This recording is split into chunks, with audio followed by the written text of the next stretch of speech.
Hello students, welcome to class 8th. I am your science teacher and today we will start lesson number 15, that is some natural phenomena. मतलब कुछ प्राकृतिक घटनाएं जो भी हमारे nature में आसपास हो रहा है, जो हमें दिखाई दे रहा है, इस चैप्टर में हम इन्हीं चीज़ों के बारे में पढ़ेंगे। पुराने ज़माने में क्या होता था, एंशियंट टाइम्स में जो भी प्राकृतिक आपदाएं होती थीं जैसे drought, floods, forest fire, lightning, earthquakes, ये सब जो भी प्राकृतिक आपदाएं हैं, ये जब आती थीं तो माना जाता था कि ये सब भगवान का गुस्सा है। इन्हीं प्राकृतिक आपदाओं से बहुत से मनुष्यों की भी जान चली जाती थी। लेकिन अब जो है, साइंस और टेक्नोलॉजी की हेल्प से हम लोग इतने आगे बढ़ चुके हैं, मॉडर्न पीरियड में हैं, जिससे हमें इन सब चीज़ों के बारे में पहले से ही आइडिया, अनुमान लग जाता है कि ये आपदाएं आने वाली हैं। और अब हम बहुत ही कम सुनने को मिलता है हम सबको कि टॉर्नेडोज आ रहे हैं या फिर कहीं सुनामी आ रही है या फ्लड्स आ रही हैं या अर्थक्वेक्स आ रही हैं। लेकिन ये जब भी आपदाएं आती हैं तो ये पूरी ह्यूमन लाइफ को बर्बाद कर देती हैं, डिस्ट्रॉय कर देती हैं, सबकी प्रॉपर्टीज़ और लाइफ। और इसका इफ़ेक्ट बहुत सालों तक वहाँ पे रहता है जहाँ भी ये आपदाएं आती हैं। अब इसमें फर्स्ट है लाइटनिंग। लाइटनिंग जो है एक इलेक्ट्रिक स्पार्क है। जब क्लाउड्स में मॉइस्चर बहुत ज़्यादा इकट्ठा हो जाता है तब ये क्लाउड जो है आपस में टकराकर लाइट प्रोड्यूस करते हैं जो कि हमारी अर्थ तक पड़ती है। और साइंस में ऐसा माना गया है कि जब दो ऑब्जेक्ट्स आपस में रब करेंगे तो उनमें इलेक्ट्रिसिटी प्रोड्यूस होगी। उसको कहा गया है इलेक्ट्रिक चार्ज। 1752 में बेंजामिन फ्रैंकलिन जो अमेरिकन साइंटिस्ट हैं, उन्होंने ये शो किया था कि जो लाइटनिंग गिरती है, बिजली गिरती है आसमान से, और जब हम कपड़े रब करते हैं उससे जो बिजली प्रोड्यूस होती है, लाइट प्रोड्यूस होती है, वो दोनों सेम फेनोमेनन है। नेक्स्ट है सेकेंड, इसमें चार्जिंग बाय रबिंग। ये एक एग्जाम्पल के थ्रू आप समझ सकते हैं। जब हम एक प्लास्टिक के रूलर, प्लास्टिक का जो स्केल है, उसको हम रब करेंगे अगर ड्राई हेयर में अपने, और फिर वो रूलर से अगर हम छोटे छोटे पेपर के पीसेस उठाएंगे तो वो हम देखते हैं कि वो अट्रैक्ट होते हैं।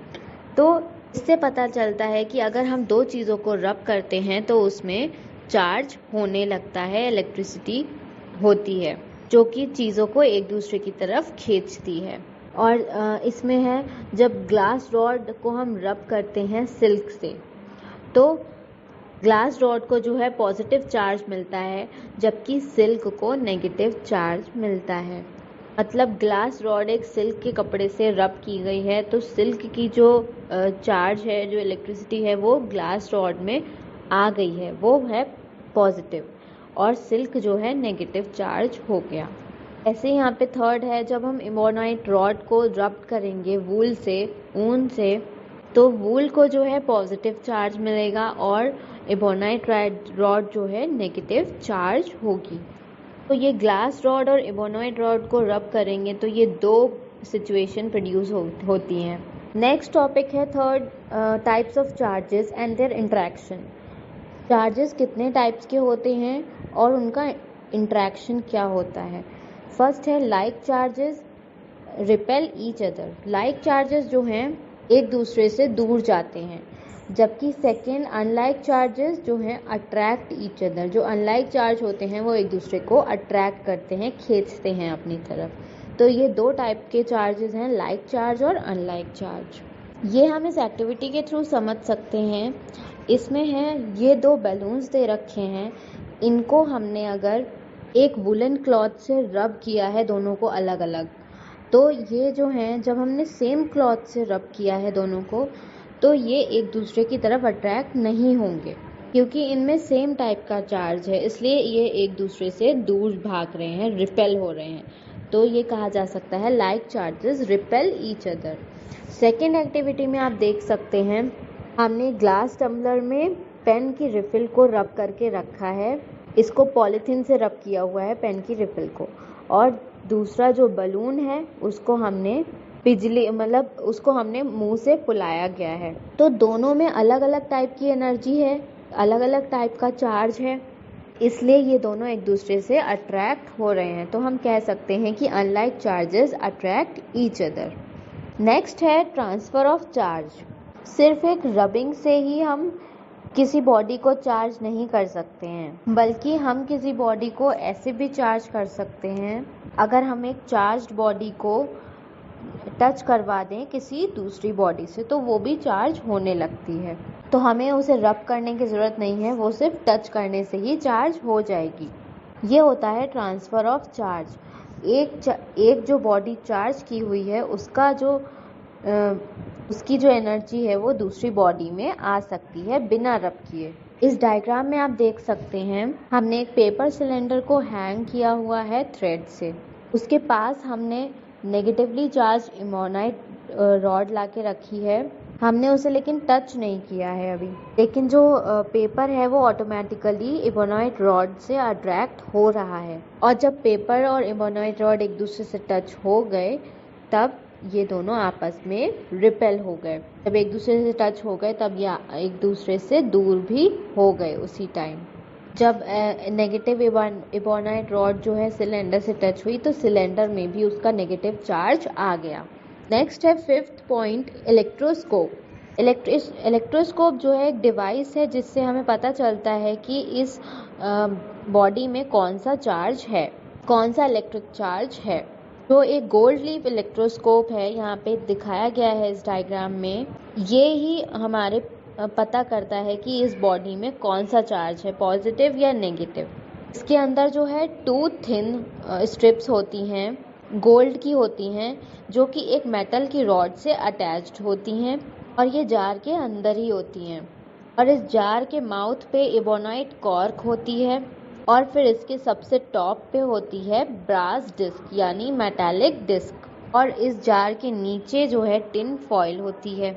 और जब हम किसी बॉडी को, जो कि पॉजिटिव चार्ज बॉडी को, अगर हम इसके ब्रास डिस्क के ऊपर लाएंगे, टच करेंगे, तो जो गोल्ड लीव्स होती हैं वो चार्ज हो जाती हैं कंडक्शन प्रोसेस के थ्रू। और इसका जो है चार्ज कैसे पता चलता है, जब उस बॉडी से टच करती है मेटालिक डिस्क, तो अगर जो लीफ का, जो गोल्ड लीफ का डिस्टेंस होता है, अगर वो इंक्रीज हो जाता है तो यानी वो जो बॉडी है वो पॉजिटिवली चार्ज है। और अगर उन गोल्ड लीव्स का डिस्टेंस जो है डिक्रीज हो जाता है तो हमें पता चलता है कि ये बॉडी नेगेटिव चार्ज है। तो यही एक प्रोसेस है गोल्ड लीफ इलेक्ट्रोस्कोप का, जिससे हमें पता चलता है किसी बॉडी में पॉजिटिव चार्ज है या नेगेटिव चार्ज है। नेक्स्ट है story of lightning. Story of lightning में बेंजामिन फ्रैंकलिन ने फर्स्ट प्रूव किया था कि क्लाउड्स जो हैं, जब तूफान आता है तो यही क्लाउड्स जो हैं ये चार्ज प्रोड्यूस करते हैं। सबसे पहले बेंजामिन फ्रैंकलिन ने जो है सिल्क की काइट उड़ाई थी। जब बहुत तेज़ तूफान आ रहा था तो उन्होंने एक सिल्क की काइट उड़ानी शुरू की थी और काइट की थ्रेड पे जो है मेटल की टाई अप कर दी थी। और उसी थंडरस्टॉर्म के साथ साथ उनके हाथ में जो मेटल की थी, जब उन्होंने छुई वो चीज़, तब उनको एक इलेक्ट्रिक शॉक लगा जब उन्होंने वो मेटल की छुई। तो इससे उन्हें पता चला कि जब थंडरस्टॉर्म, बहुत ज़्यादा बादल होते हैं, तूफान आया हुआ होता है, वो जब आपस में मिलते हैं तो लाइटनिंग होती है। लाइटनिंग जो अर्थ पे हमारी गिरती है वो गीली चीज़ों पे ज़्यादा जल्दी असर करती है और इलेक्ट्रिक शॉक भी कभी कभी लगता है। उन्हीं से जो है इंसानों की डेथ भी हो जाती है। बेंजामिन फ्रैंकलिन ने भी यही रियलाइज़ किया कि जब उन्होंने एक मेटल की पकड़ी तो उन्हें एक इलेक्ट्रिक शॉक लगा। यही है इनकी story of lightning. Next topic है लाइटनिंग सेफ्टी। जब तूफान आता है और बिजली चमकती है तो कोई भी प्लेस हमारे लिए सेफ नहीं है। इसलिए जब भी थंडर स्टॉर्म, तूफान आए तो हमें किसी सेफ प्लेस पे रहना चाहिए। हमें ओपन प्लेसेस पे नहीं रहना चाहिए। हमें अपने घरों में या फिर किसी बिल्डिंग में ही रहना चाहिए। अगर हम किसी बस में या किसी ट्रेन में ट्रेवल कर रहे हैं तो हमें उसकी विंडोज़ क्लोज कर देनी चाहिए व्हीकल की। यहाँ पे कुछ पॉइंट्स दे रखे हैं, dos and don'ts during a thunderstorm. मतलब हमें थंडरस्टॉर्म, तूफान के दौरान क्या करना चाहिए और क्या नहीं करना चाहिए। आउटसाइड द हाउस, अगर हम घर के बाहर हैं तो हमें क्या करना चाहिए। हमें एक तो ग्राउंड में नहीं रहना चाहिए, हमें किसी शेड के नीचे आ जाना चाहिए। या फिर अगर हम किसी ग्राउंड में फंस भी जाते हैं तो हमें अपनी बॉडी को पूरा फोल्ड करके सबसे छोटे उसमें आ जाना चाहिए शेप में। सेकंड है, हमें जो है बिल्डिंग्स में रहना चाहिए या फिर अपनी कार्स के अंदर रहना चाहिए, उनकी विंडोज़ क्लोज करके। घरों की भी और कार्स की भी विंडो क्लोज कर देनी चाहिए। और ट्री के नीचे तो बिल्कुल नहीं खड़ा होना चाहिए। थर्ड है, अगर हम ग्रुप में हैं तो हमें अलग अलग हो जाना चाहिए 15-15 फीट की दूरी पे। फोर्थ है, अगर कोई तूफान आ भी रहा है तो हमें ओपन व्हीकल्स जो है यूज़ नहीं करने चाहिए, हमें कार्स वगैरह का ही यूज़ करना चाहिए। फिफ्थ है, थंडर स्टॉर्म के दौरान जो है हमें पानी के आसपास नहीं रहना चाहिए, क्योंकि वाटर जो है गुड कंडक्टर ऑफ इलेक्ट्रिसिटी है, ये बहुत जल्दी जो है इलेक्ट्रिसिटी कैच कर लेता है। नेक्स्ट है इसमें इनसाइड द हाउस। अगर हम घरों के अंदर हैं तो हमें क्या करना चाहिए? फर्स्ट है, हमें एक तो घरों में इलेक्ट्रिकल अप्लायंसेस नहीं जलाने चाहिए जो कि बिजली से चलते हैं, जैसे टीवी, एसी, कंप्यूटर्स, फ्रिज, ये सब बंद करके रखना चाहिए और इनका जो है प्लग भी निकाल देना चाहिए। सेकंड है, हमें स्टॉर्म के दौरान नहाना नहीं चाहिए। थर्ड है, हमें मोबाइल फ़ोन्स यूज़ करने चाहिए rather than landline phones. Fourth है, जो प्लम्बिंग लाइंस होती हैं हमें उनसे भी दूर ही रहना चाहिए, क्योंकि ये भी गुड कंडक्टर्स ऑफ इलेक्ट्रिसिटी होती हैं, इनसे भी इलेक्ट्रिसिटी जल्दी से कैच हो जाती है, तो हमें इनसे भी दूर रहना चाहिए। नेक्स्ट है अर्थक्वेक्स, मतलब भूकंप। अर्थ के अंदर जो सडन वाइब्रेशंस होते हैं जो कि थोड़े समय तक ही रहते हैं, उसको कहते हैं अर्थक्वेक। इन्हीं वाइब्रेशंस को नाम दिया है अर्थक्वेक। जो मेजर अर्थक्वेक्स होते हैं, बहुत तेज़ी से जो भूकंप आते हैं, वो बहुत ज़्यादा नुकसान पहुंचता है। इससे सबको life and property, people, buildings damage हो जाती हैं, ब्रिजेस, डैम्स, ये सब कुछ डैमेज हो जाता है। लाइफ और प्रॉपर्टी को भी नुकसान पहुंचता है और एनिमल्स से भी इफ़ेक्ट होता है इन पे। कुछ अर्थक्वेक ऐसे हैं जो इंडिया में आए थे, बहुत मेजर अर्थक्वेक्स थे ये, जैसे सिक्किम अर्थक्वेक। फर्स्ट है भुज डिस्ट्रिक्ट ऑफ गुजरात, गुजरात में अर्थक्वेक आया था 2001 में। सुनामी आई थी 2004 दिसंबर में इंडियन ओशन में। और थर्ड है अर्थक्वेक आया था कश्मीर में 2005 में। फोर्थ अर्थक्वेक आया था मणिपुर में 6.7 मैग्नीट्यूड का, 2016 में आया था लास्ट। नेक्स्ट टॉपिक है इफ़ेक्ट्स ऑफ अर्थक्वेक। भूकंप का क्या असर होता है हमारी लाइफ पे, हमारी अर्थ पे? जब भूकंप आता है तो इलेक्ट्रिक पोल्स जो हैं, वायर्स जो हैं और फ़ोन केबल्स जो हैं, वो सब टूट जाते हैं। सेकंड है ग्राउंड वाटर पाइप्स जो हैं डैमेज हो जाते हैं। थर्ड है आने जाने का जो रास्ता होता है वो भी बंद हो जाता है, जिससे कि लोगों के खाने पीने में और फर्स्ट एड में भी दिक्कत आती है। फोर्थ है मैन मेड स्ट्रक्चर्स जो हैं, जैसे डैम्स, ब्रिजेस, ये सब भी टूट जाते हैं, डैमेज हो जाते हैं।